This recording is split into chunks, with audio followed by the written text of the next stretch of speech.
పశ్చిమ ఆసియాలో ఉద్రిక్త పరిస్థితులు నెలకొన్నాయి. ఇజ్రాయెల్, ఇరాన్ మధ్య దాడులు కొనసాగుతూ ఉన్నాయి. తాజాగా టెహ్రాన్లోని ఇరాన్ న్యూక్లియర్ వెపన్స్ ప్రాజెక్టుపై వరుస దాడులు చేసినట్లు ఇజ్రాయెల్ తెలిపింది. ఈ మేరకు ఐడిఎఫ్ ఎక్స్ ఖాతాలో పోస్టు చేసింది. ఇరాన్కు చెందిన ministry of defence headquarters, nuclear project headquarters పై దాడులు చేసినట్లు అందులో పేర్కొంది.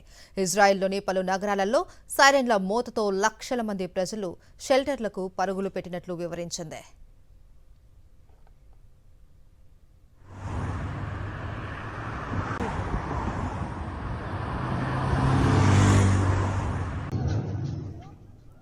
ఇజ్రాయెల్ తమ దేశంపై జరిపిన దాడిలో టెహ్రాన్లోని షహ్రాన్ చమురు డిపోను లక్ష్యంగా చేసుకున్నట్లు ఇరాన్ తెలిపింది. ఇజ్రాయెల్ దాడిలో అగ్ని ప్రమాదం సంభవించిన తర్వాత ప్రపంచంలోనే అతిపెద్ద గ్యాస్ క్షేత్రమైన సౌత్ పార్స్ క్షేత్రంలో ఉత్పత్తిని ఇరాన్ పాక్షికంగా నిలిపివేసింది.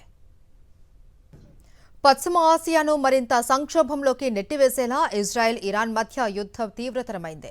టెహ్రాన్ లక్ష్యంగా యుద్ధ విమానాలు, మిసైళ్లతో ఇజ్రాయెల్ విరుచుకుపడగా టెల్ అవీవ్పై ఇరాన్ 5 విడతల్లో క్షిపణుల వర్షం కురిపించింది. ఇజ్రాయెల్ గగనతల రక్షణ వ్యవస్థ ఐరన్ డోమ్ను ఛేదించుకొని ఇవి ఆ దేశ రక్షణ శాఖ విభాగాల ప్రధాన కార్యాలయాల ప్రాంగణాలను తాకడం విశేషం. ఇజ్రాయెల్ దాడుల నేపథ్యంలో అమెరికాతో అణ్వాయుధ ఒప్పందంపై చర్చలకు అర్థం లేదని ఇరాన్ పేర్కొంది. అయితే చర్చల నుంచి వైదొలుగుతున్నట్లు మాత్రం ప్రకటించలేదు.